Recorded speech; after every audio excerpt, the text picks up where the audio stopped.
This is my first video update coming to you from Nicosia, Cyprus on this Tuesday morning. Let's talk about some news. And so let's do an update as to what is going on in Kosovo, Metohija.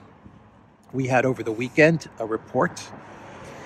I would say it's a credible rumor that that NATO, the United States, Germany, France, they gave the Serbian president Aleksandar Vučić and the Serbian government an ultimatum to either remove the barricades in the north of Kosovo, Metohija. These are the barricades that were erected to protect the ethnic Serbs from violence from the Pristina authorities. And NATO has told Serbia remove the barricades and allow the Pristina police to enter the north of Kosovo, Metohija, and essentially to purge the ethnic Serb population from that area, remove those barricades, or else NATO is going to provide the support and the green light to the Pristina military and police forces to enter the north of Kosovo and Metohija with force. And so this was the ultimatum given to Aleksandar Vučić.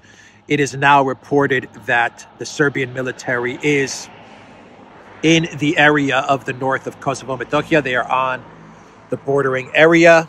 They have been placed on high alert.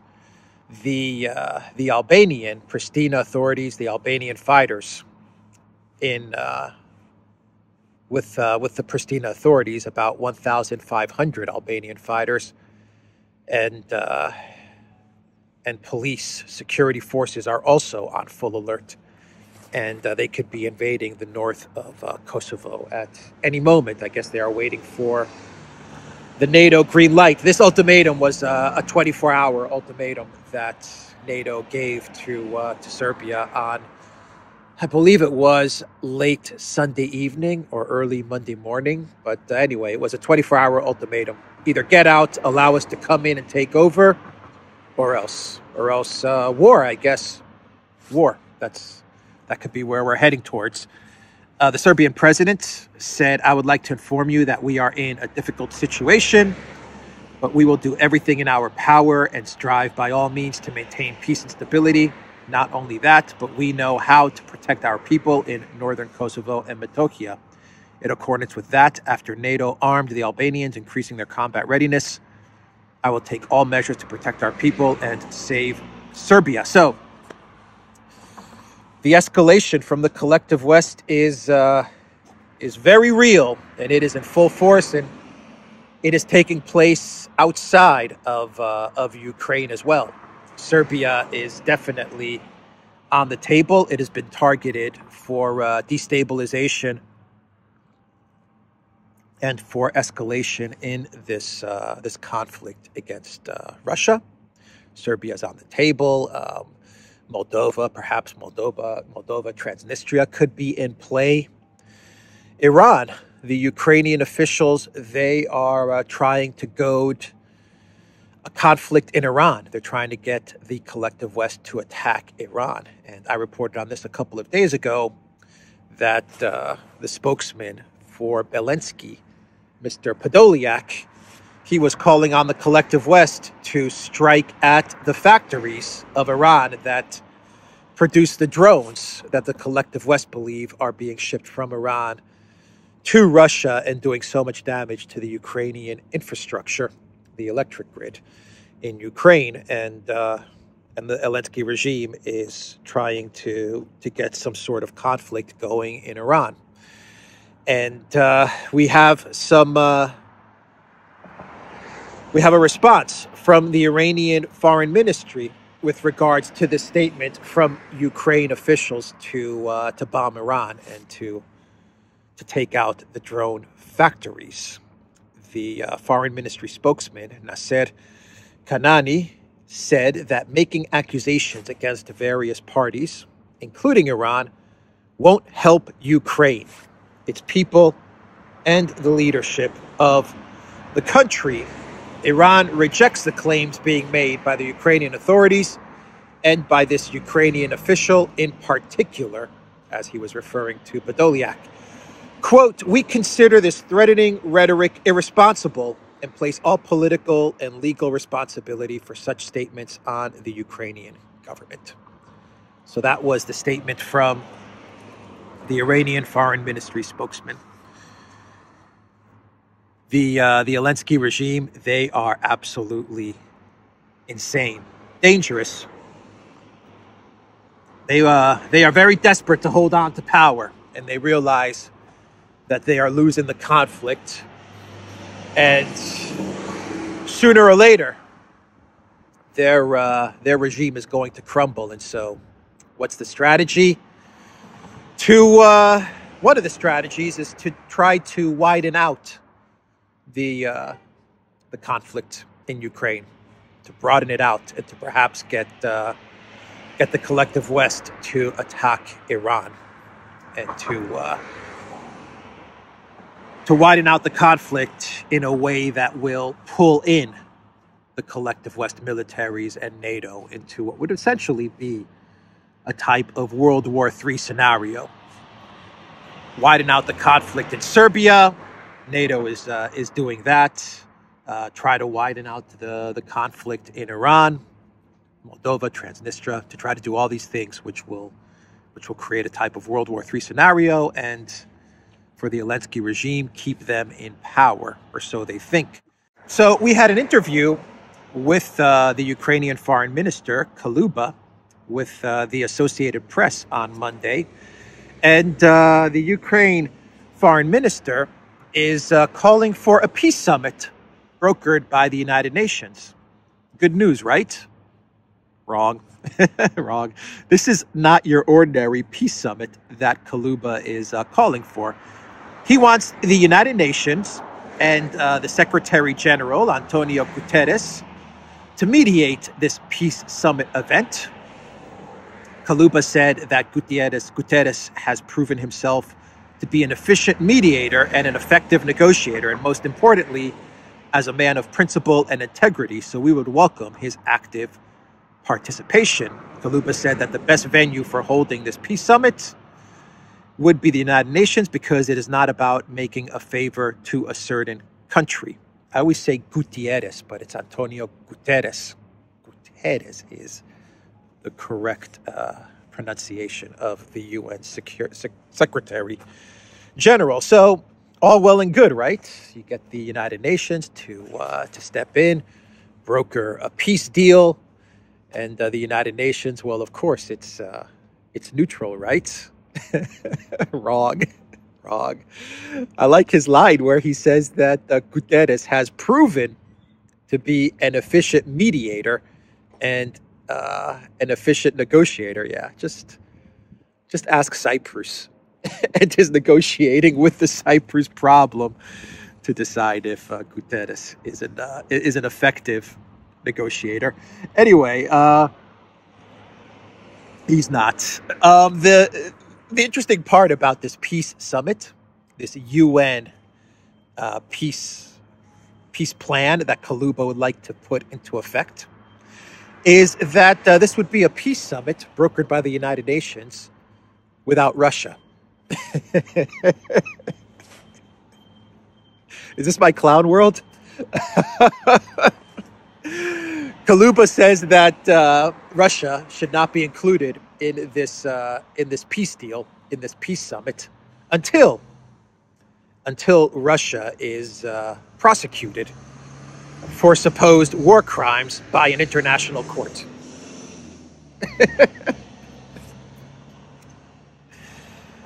Are these people serious? Is Kaluba serious? Is this a serious foreign minister, a serious diplomat?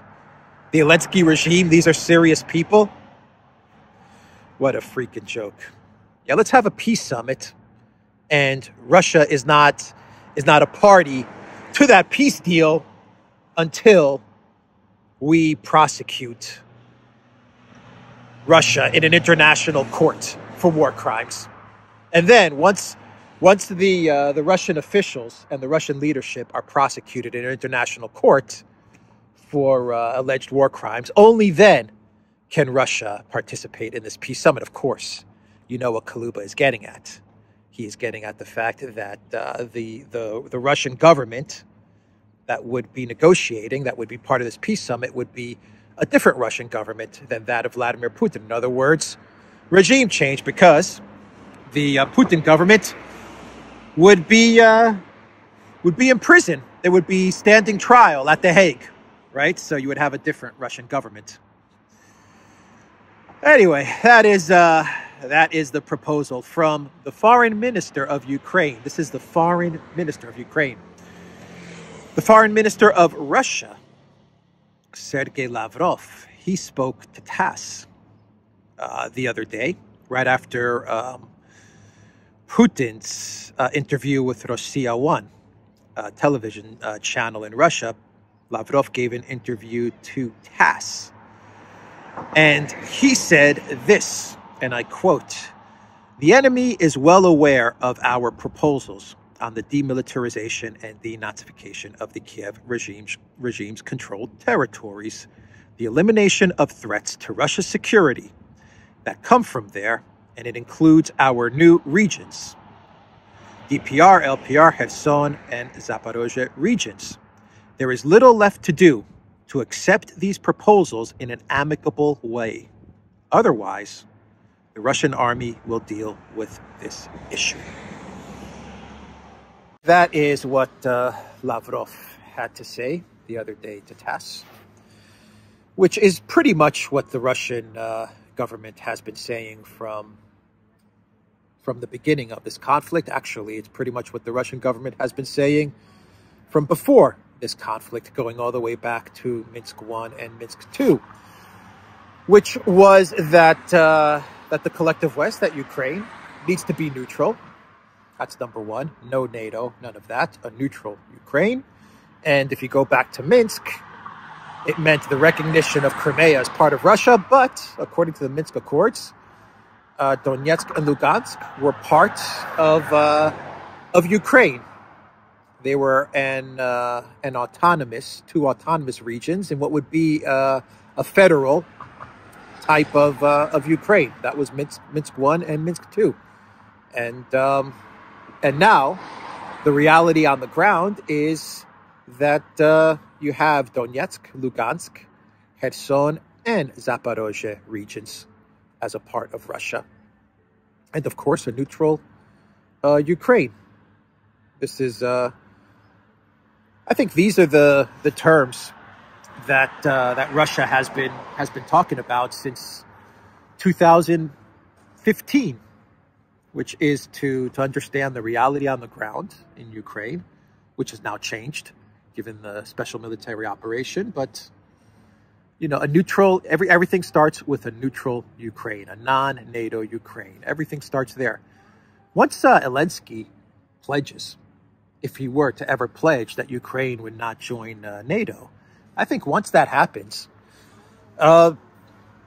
peace is very straightforward after that point. But Zelensky, Ukraine, has to say that they're not going to be part of NATO. Period. End of story. Kissinger the other day, in his article with The Spectator, he said the opposite. He said that given everything that has happened over the past 10 months, Ukraine has to be a part of NATO. So, I mean, we're very, very far away from any kind of peace. And so Lavrov says that if we can't get to at least the point where we can say that Ukraine is going to remain neutral, if we can't even get there, then the Russian army will deal with this issue. Lavrov's words, not mine. The Russian army will deal with the issue. Speaking of the Russian military, Dmitry Medvedev, he has been appointed as the first deputy in the Military Industrial Commission. So he has a new role. First deputy of the country's Military Industrial Commission.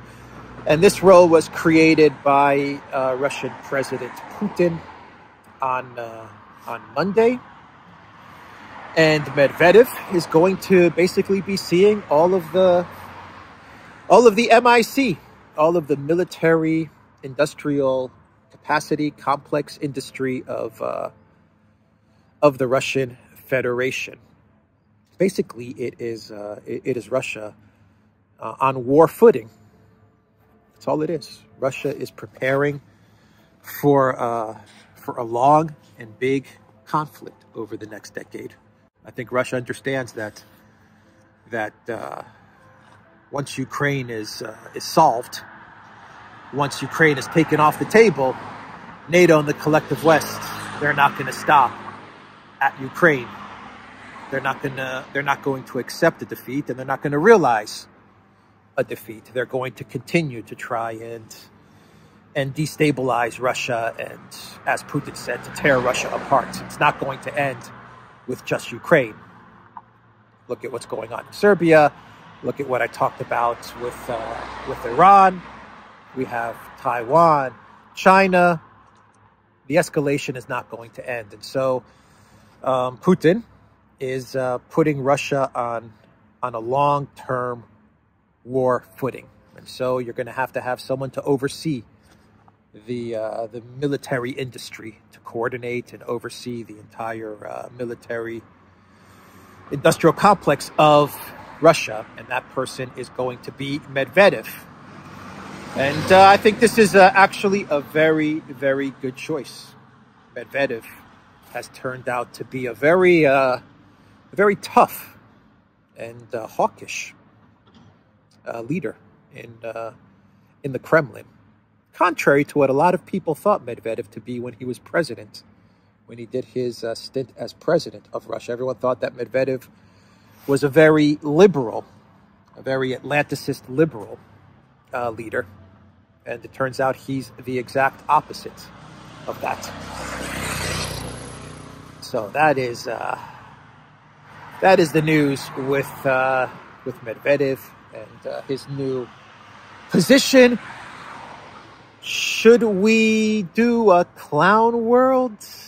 Let's do one more story. I've got one more story to pull up, and then we'll do a clown world out of the UK. I'm just scrolling right now, and I see, I think this is a Wall Street Journal article where it talks about, the title is, "This Christmas, Many Christians in Ukraine Turn Away from Russia." And it talks about how Orthodox believers in Ukraine are turning away from the canonical Ukraine Orthodox Church. And they're now moving towards the heretical and not recognized heretical Ukraine Orthodox Church. I believe it's called the, what is it? It's called the Orthodox Church of Ukraine, the OCU, which is the heretical church. But the recognized canonical, the real church of Ukraine is called the Ukraine Orthodox Church, the UOC. And that's the church that's being persecuted by the Zelensky regime. That's the church that the Zelensky regime is seizing the assets of, and they're going into the churches and arresting priests. They're stealing the icons, the books. And you know what they do when they go into the churches and the SBU and these goons confiscate the icons. They take the icons and whatever assets, the smaller assets of the church, they take those assets and they sell them on the black market. That's what they do. Zelensky, what he's interested in the big assets, the property, the land, the bank account, all of the really big expensive stuff. That's what Zelensky wants to get his hands on. The SBU goons that are pillaging these churches and arresting the priests, they grab the scraps off the table and they make their money there. But yeah, it looks like this is not, well, it doesn't look like, this is not a war against Russia only. This is a war against the Orthodox faith. Unfortunately, a part of the Orthodox world is fully on board with propping up this Zelensky regime and with recognizing this heretical church in Ukraine that has been created in order to break up the people of Orthodox faith, which is just so bizarre.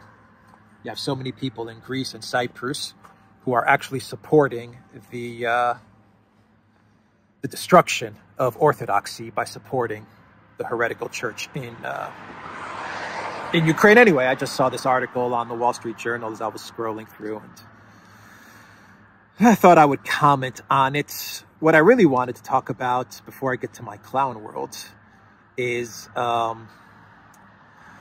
where is it here? This interview with the intelligence chief of Ukraine, Kirill Budanov. He gave an interview with Ukraine media, and I just thought I would mention this because in this interview, the intel chief of Ukraine says that by next summer, sorry, not by next summer, before next summer, the Ukraine armed forces will have taken Crimea. Before next summer, so not this summer, the summer of 2024, before the summer of 2024, Crimea, according to the intel chief of Ukraine, will be part of Ukraine. He also said that Russia was out of missiles. Okay. And that, and he talked about the dismemberment of the Russian Federation. Actually, in this interview, they say he has a poster behind his desk of a Russia broken up into like 5 or 6 different pieces. So, yeah, that's the interview that this guy gave. So mark that date on your calendar. Before the summer of 2024, Crimea will be taken over by Ukraine, according to the intel chief of Ukraine. So let's do clown world. How about Boris Johnson hinting at making a comeback, becoming prime minister again? The former prime minister will be the Conservative Party's only hope if it suffers defeat in local elections, according to Nadine Dorries, who's a Boris Johnson ally. I think there is a chance, if the polls keep sliding, by this time next year, we will see Boris Johnson back in Downing Street, Dorries told the, what newspaper did she tell this to? To the Independent, is what she told the Independent on Monday. Boy, that is sad. That is sad. That is humiliating. That is embarrassing for Boris Johnson to actually consider making a comeback, and for the Conservative Party to actually talk about a Boris Johnson comeback. That is sad. That is sad. They really do not have anybody, do they? I mean, there is really nobody right now that the Tories can put up to be a viable choice for a prime minister. Not that Labour has anyone good either in Keir Starmer, but boy, oh boy, when you have to go to the bottom of the barrel, like scrape down deep into the bottom of the barrel, and what you get is Boris Johnson again, you are in trouble. Anyway, that's not the real clown world, though. You know, whenever Boris Johnson's name comes up, it always kind of makes its way into a clown world segment. The real clown world is that Scotland is about to be taken over by Russia. So everybody in Scotland, be prepared, because Putin is coming for you. And this is according to theexpress.co.uk. They are saying that Scottish independence would dramatically compromise UK national security, foreign policy expert has claimed, arguing that Putin could attempt to assert control over Scotland. Foreign policy expert Azim Ibrahim told express.co.uk that Scottish independence would put the UK in a very bizarre and dangerous situation. He explained, in the current economic environment, an independent Scotland is going to get an economic shock. Interest rates would have to go up. There is a massive deficit they would have to fill. Businesses will certainly move out. Scotland, Edinburgh, is one of the leaders in life insurance, and most of these businesses have already said they will have to leave, putting Scotland in a very economically vulnerable position. And when you are economically vulnerable, the likes of Putin will come in to try and bail out Scotland in the hope of trying to get some sort of leverage. The UK then will be in a very bizarre, dangerous situation where you have a country to the north of you which has been bailed out by the Chinese Communist Party or bailed out by Putin, and this will compromise dramatically the rest of the UK. It's not an ideal situation, but that vulnerability will definitely come to pass. Oh my God. This guy has figured it out. Mr. Ibrahim, you figured out Putin's plots. How did you do it? Foreign policy expert Azim Ibrahim.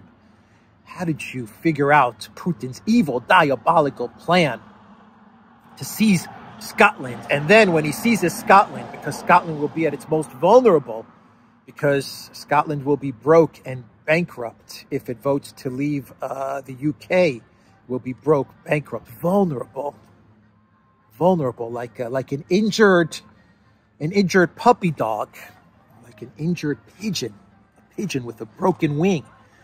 And Putin, actually even China, he says, Putin and China are going to take advantage of Scotland when it's at its most vulnerable. And then they're going to seize Scotland. And then from there, it's just a straight shot, boom, right down to 10 Downing Street, to the city of London. Whew. Mr. Ibrahim, express.co.uk,